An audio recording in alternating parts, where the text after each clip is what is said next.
Так, сегодня мы здесь, в Париже, по поводу недавнего события выдачи убийцы чеченца Зелимхана Хангашвили, киллера Красикова и других российских агентов спецслужб в России напротив, и обвиняли их так называемых либералов российских. Но сегодня с нами вот наши украинские друзья тоже участвуют на манифестации.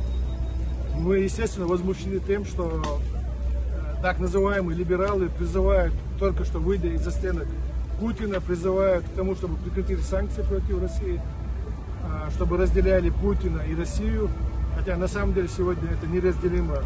И также призывают к тому, чтобы Украина села за стол переговоров, в то время, когда территория Украины оккупирована, 20% территории Украины оккупирована. И мы сегодня здесь собрались, чтобы выразить наш протест. Кощунственно также то, что семью Зелимхана Хангашвили не известили о том, что собирается выдать убийцу ихнего отца семейства.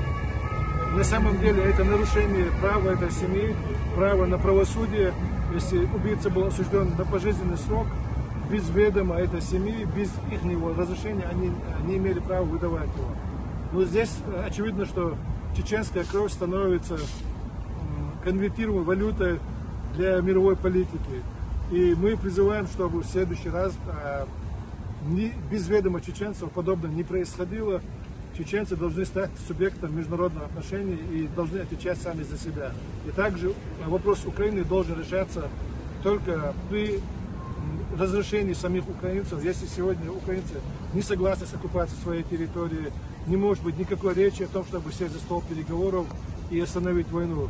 Украина – суверенная страна, которая будет бороться за целостность своей страны. Чеченцы будут бороться за деоккупацию своей страны и восстановление своей государственности.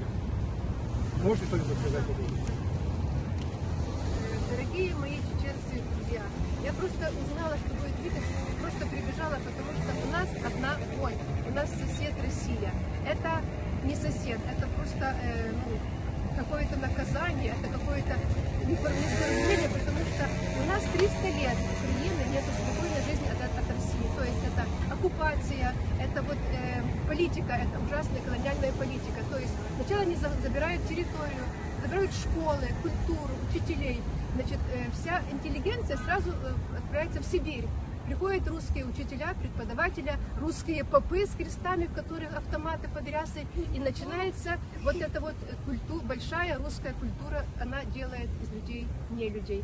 Вот и у нас одна боль. Мы должны как-нибудь сохранить себя в этой войне, ужасной вашей войне, нашей войне, и свою страну защищать, своих детей, будущее, потому что будущее, каждая страна должна быть суверенная, свободная и выбирать свой путь, который она желает. Вот часто мы слышим, как они пойдут воевать, потому что в Украине было что-то не так, что-то не нравится. Это наша страна, это ваша страна, делаем, как нам нравится.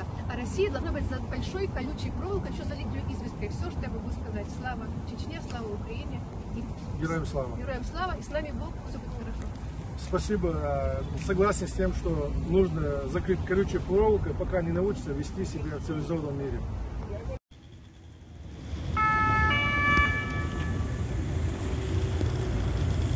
Да. Suite aux échanges entre l'Occident et la Russie, la communauté tchétchène est indignée. L'Allemagne a vendu Vadim Krasikov.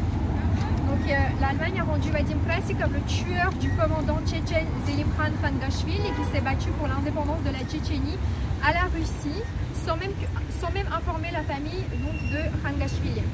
Aucun prisonnier tchétchène n'a été libéré alors que les prisons russes sont pleines de Tchétchènes, dont la seule faute, entre guillemets, est de s'être battus pour leur indépendance.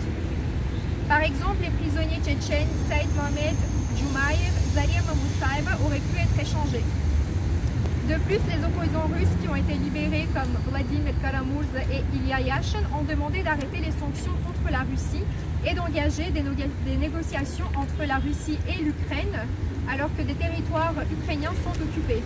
Les Ukrainiens et les Tchétchènes savaient déjà qu'ils ne pouvaient pas s'attendre à grand chose de la part des opposants russes. Le sang tchétchène est devenu une monnaie d'échange dans la politique internationale. Les Tchétchènes doivent être consultés sur les questions qui les concernent et pour cela, ils doivent devenir un sujet du droit international.